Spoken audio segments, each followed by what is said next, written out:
സംസ്ഥാനത്ത് 1 മുതൽ 8 വരെ ക്ലാസ്സുകളിൽ പഠിക്കുന്ന ന്യൂനപക്ഷ സമുദായത്തിൽപ്പെട്ട വിദ്യാർത്ഥികൾക്കുള്ള സ്കോളർഷിപ്പ് പദ്ധതിയാണ് മാർഗദീപം സ്കോളർഷിപ്പ്.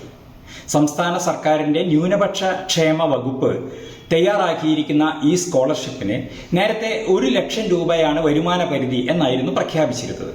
അത് 2.5 ലക്ഷം രൂപയാക്കി വർദ്ധിപ്പിച്ചുകൊണ്ടുള്ള സർക്കാർ ഉത്തരവ് പുറത്തിറങ്ങിയത് മാർച്ച് 12-നാണ്. മാർച്ച് 13-നാണ് ഇത് സംബന്ധിച്ച് പത്രമാധ്യമങ്ങളിലൂടെ കേരളത്തിലെ പൊതുസമൂഹവും വിദ്യാലയങ്ങളും അറിയുന്നത്.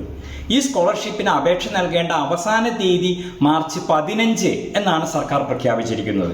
എന്ന് വെച്ചാൽ കേവലം 2 ദിവസങ്ങളെ കൊണ്ട് കേരളത്തിലെ 10,000-കണക്കിന് വരുന്ന വിദ്യാർത്ഥികൾ അവരുടെ ജാതി സർട്ടിഫിക്കറ്റും അവരുടെ വരുമാന സർട്ടിഫിക്കറ്റും വില്ലേജ് ഓഫീസുകളിൽ നിന്ന് സംഘടിപ്പിച്ച് അത് വിദ്യാലയങ്ങളിൽ എത്തിക്കുക എന്ന് പറയുന്നത് തീർത്തും അസാധ്യമാണ് എന്ന് നമുക്കറിയാം. അതുകൊണ്ട് തന്നെ കേരളത്തിലെ 1000-കണക്കിന് വിദ്യാർത്ഥികൾക്ക് ഇക്കാര്യത്തിൽ അപേക്ഷ നൽകാൻ പോലും സാധിച്ചില്ല എന്നതാണ് യാഥാർത്ഥ്യം.